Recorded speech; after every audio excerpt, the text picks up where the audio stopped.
What a way to start. Stop, Shaza.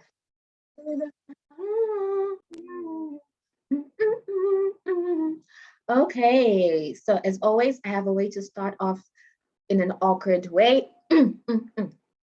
All right, so this is for my 4/1. There's a good chance I will not be able to teach you guys on time because of a few errands, a few things I have to do. And probably by the time I get home to start teaching you guys, I will be a bit exhausted, or maybe I won't be so cheerful and so happy to teach you guys. So upon agreement, I've decided to pre-record the lesson for you guys. And so, yeah, let's do this. All right, so for today's lesson, we want to finish Unit 7 on page 42, and then we will start Unit 8. After that, I will explain your second class, the on-demand independent study, where you guys have to analyze a news article and you record yourself as if you are doing a presentation. So if we were having our class online real time, we were going to finish page 45. I remember for page 45, I wanted us to read the emails. I wanted us to read the email examples and complete exercise 4. However, again, I'm not able to teach you guys face-to-face or online real time. So I will just give you guys an outline of what we're doing in this lesson. We are going to start with page 45, where we finish reading the emails. I'll just show you guys the answers that I needed for page 45. Otherwise, the material we are supposed to read, I will not read it. I will trust you guys. I will trust that you guys are going to read it in your free time. I think it will be a bit pointless for me to read it here when you guys have the books. The main point is for me to share the answers and explain why this is the answer and, that type of stuff. So we're going to start Unit 8 on page 46. It's a discussion. What's meant to be a discussion will be summarized. I'll just share my own opinion and we go over it. And then we have sentence structure, vocabulary as well. I have the answers. I will share the answers. And hopefully, as I talk, you guys will be writing your answers in your books, okay? I trust that you guys are going to write in your books. You guys are 15 years old, 16 years old. I trust you guys to be responsible, okay? And then for the reading passage, like I said, I will not read the passage. You guys have it in your books. I will just go over the comprehension questions, the multiple choice ones, the discussion. And then I had a video. Which is based on food in Tokyo. That was going to be a good one. I'll probably just show a short clip from the video because of copyrights. I'll probably just show you guys the interesting bits, and that will be it. That's it for the lesson, okay? And then, of course, please check Google Classroom. I'll make sure I'll share in time. I'll share your homework for the news analysis, where you have to record your wonderful, wonderful voices for me, all right? Okay, so we were supposed to read these emails and just get an idea on what to include when we write our own emails as well. So I was going to ask people to read it for us. I was going to ask different people to read in the classroom, and that was going to be interesting, me choosing people that don't like to read, and then me forcing people to read, and then fighting in the class as usual. And then we were going to go over how to reply emails. So when you're replying emails, these are just some good ideas, okay? When you're replying emails, you should start with the greeting. The greeting includes asking how the other person is, how they're doing, and that you are happy to hear from them. It's great to hear from you. You just show a remark that you are happy to hear from them. And if the email has questions, the previous email or the email you are replying, you should try to answer all the questions that were asked. And depending on the nature of the conversation, maybe you are receiving advice or you are giving advice.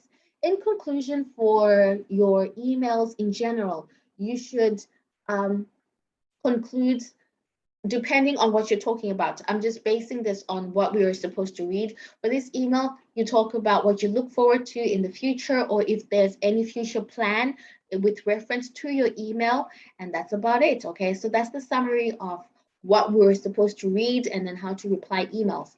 Now, for exercise 4, of course, I'm showing you guys the answers. I'm just going over the work with you. Okay, for exercise 4, we were supposed to complete the sentences. We're supposed to complete the sentence structures using words from this writing box. For example, number 1, we're going to complete the sentence by saying, it's very cold here in winter, so it's a good idea to visit in summer. We were just going to take some phrases from this box. So here we took it's a good idea. Number 2, I know you love cycling, so remember to bring a helmet and gloves. For this exercise, answers were going to be different. Answers were going to depend on you guys, but I just thought it would be easier if I share the answers that I have and the answers that are also in the book. I'll just read them while you guys are writing. If I speak a little bit too fast, you can always pause the video, okay? You can always pause the video and write your answers. So number 3, thank you for your email. It's great to hear from you again.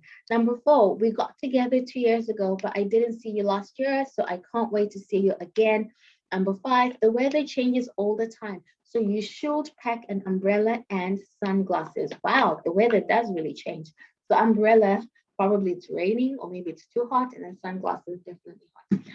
Please complete the exercise using these words. We got these words from this writing box, from this write box.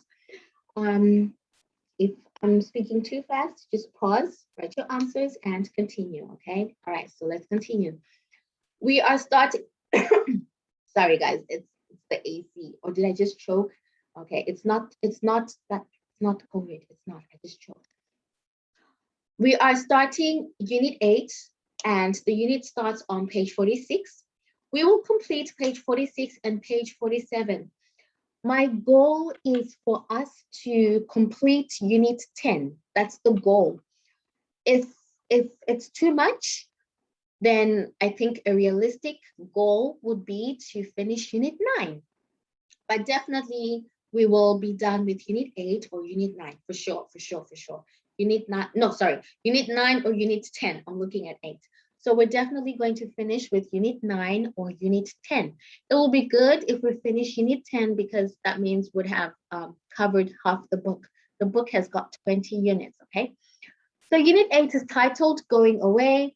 It's about traveling, and our focus here is on Tokyo. Tokyo is in Japan. We're going to have a short discussion. However, I remember when I made the PowerPoint, if we were learning online real time, I was going to skip the first and second questions because I felt that for some people, that's probably not a question they're comfortable with because we all have different backgrounds, etc.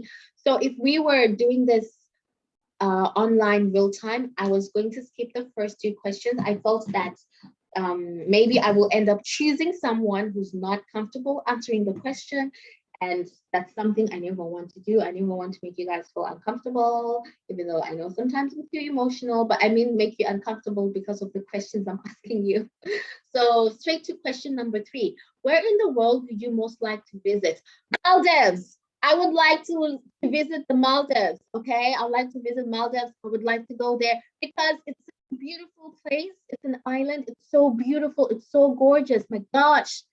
Geez, that's the dream right there. That's the dream right there. Wouldn't that be the dream? All right, so where would you like to, where in the world would you most like to visit, you guys? Where would you like to visit?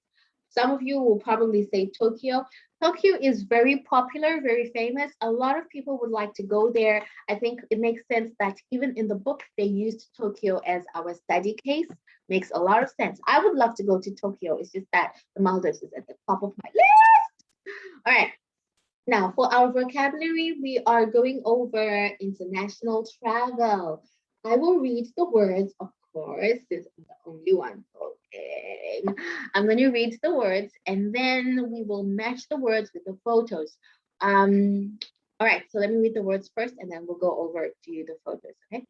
Baggage, baggage hold, boarding pass, check-in desk, customs, departure gate, passport, passport control, queue, security check, sign.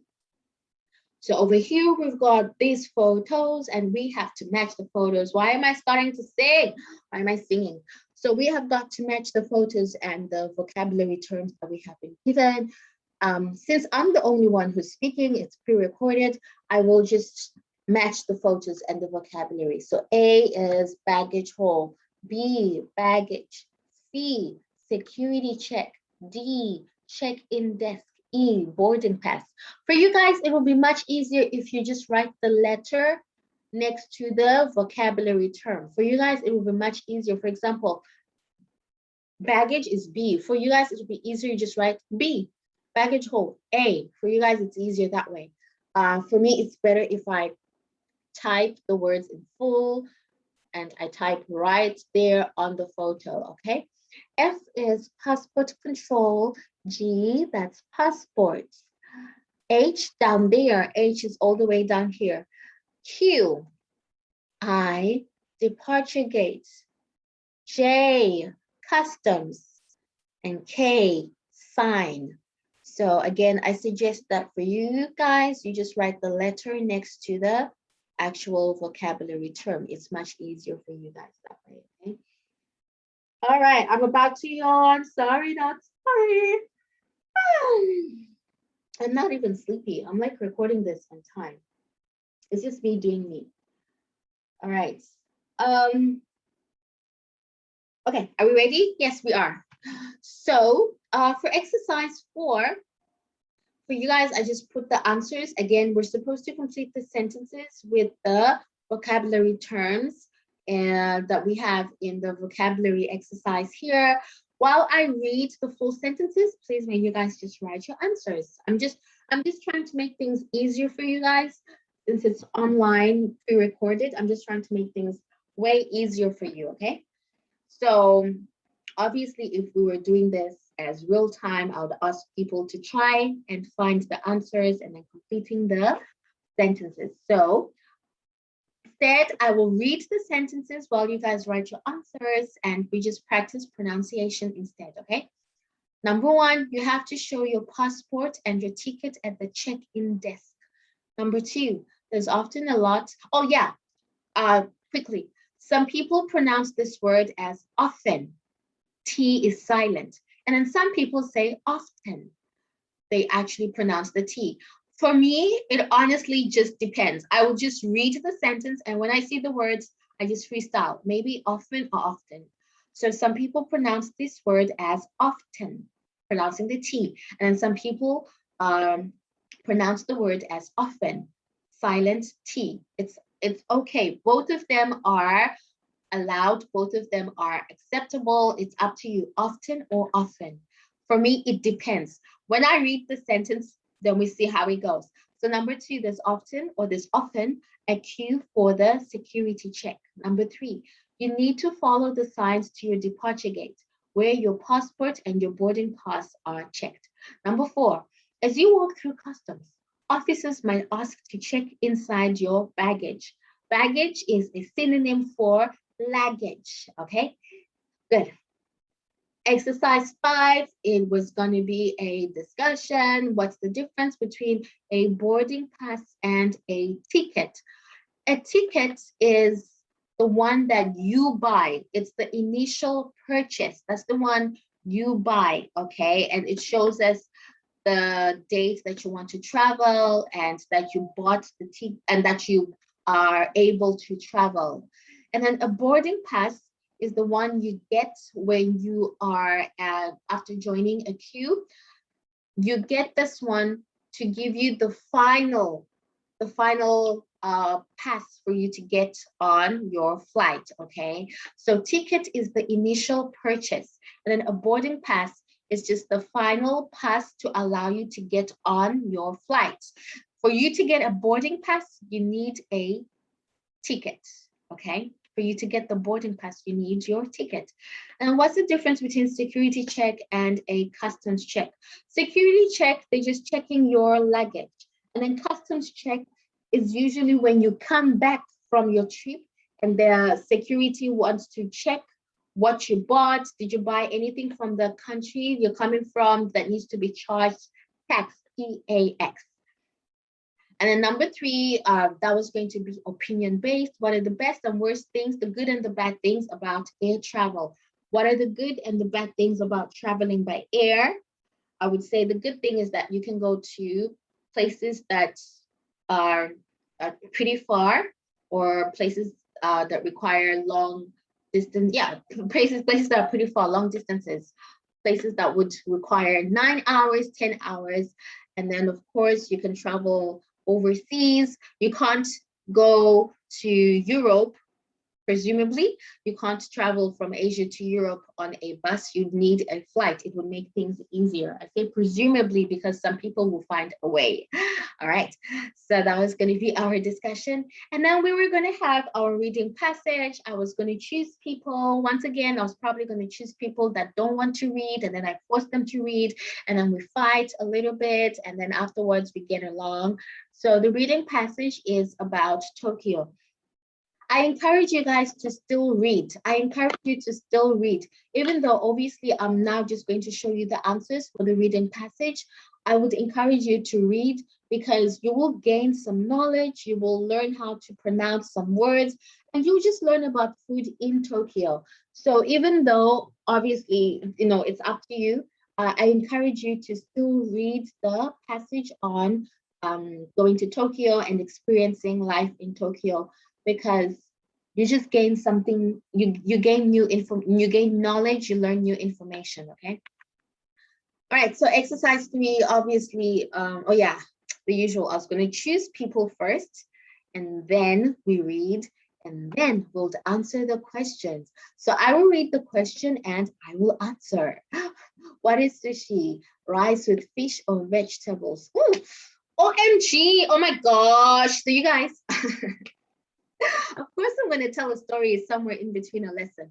So you guys, you know how we are sort of having a new normal. Restaurants are going to open, and if you're fully vaccinated, you can go to a restaurant, etc. I want to go to a Japanese restaurant. I want to go to a Japanese restaurant. I would love to. I just realized I've not tried sushi in Thailand. I have not tried sushi in Thailand.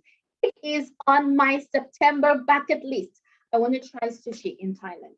I have to write that down on my September bucket list. I need to try sushi in Thailand. So I'm going to get my second vaccination, my second vax shot. Very soon. I'm getting my second vax shot very soon. So I definitely need to try sushi in Thailand. I have to try it. I need that experience. Okay. Second one, at Manbu, you can't buy more than sofas. What happens at the Harajuku district? People wear unusual clothes. Number 4, a vending machine is something that sells drinks. Number 5, Tokyo's cat cafes are well known. Right, there we go. And then of course, we're gonna have the last discussion, talking about whether you would like to go to Tokyo. I think a lot of people would like to go to Tokyo just for the experience. And then there are people that want to move to Tokyo. That would be interesting. And then what would you like to see? If you went sightseeing, what would you recommend to visitors? Oh yeah, it's about Thailand. What would you recommend people to see if they visited Thailand, or if they visited our province? What would they actually, be excited to see? Where should they go, etc. And then of course, the last thing, I was going to play a video for you guys. It's about food in Japan. So what I'll do, because of copyrights and because I'm uploading this to my own YouTube, I will just play the clip for a short time, okay? I'll just play it for a very short time just to give you guys an idea on what you were going to watch. If you are super, super duper duper interested in the video, it's right here. Just type this and Google search and you will see the video. So just quickly, I will show you guys a short snippet, a short snip of food in Japan, in Tokyo, and then we're done. Thank you guys. Thank you so much. Okay, here we go. Tokyo is a city that needs no introduction. In Japan's capital, modernity and history live side by side. And when it comes to street food, it's no different. With recipes passed down through generations, the flavors here can transcend time. Ooh la la. We begin with a snack that uses an often overlooked. All right, so that was going to be the video, but I'm going to have to stop because of copyrights. I'm sharing another video that's not mine. It's not my video. And because I'm uploading on YouTube, that will be so not fair because it's not my video to begin with. But like I said, if anyone is super duper interested in watching the video, here is the link and you can watch it whenever you want, okay? Thank you so much. Have a wonderful day. Please make sure, oh, no. I'm like, there's something. Aha, there we go. All right, so this week, it's supposed to say this week. If you, after this lesson, you may go to our Google Classroom.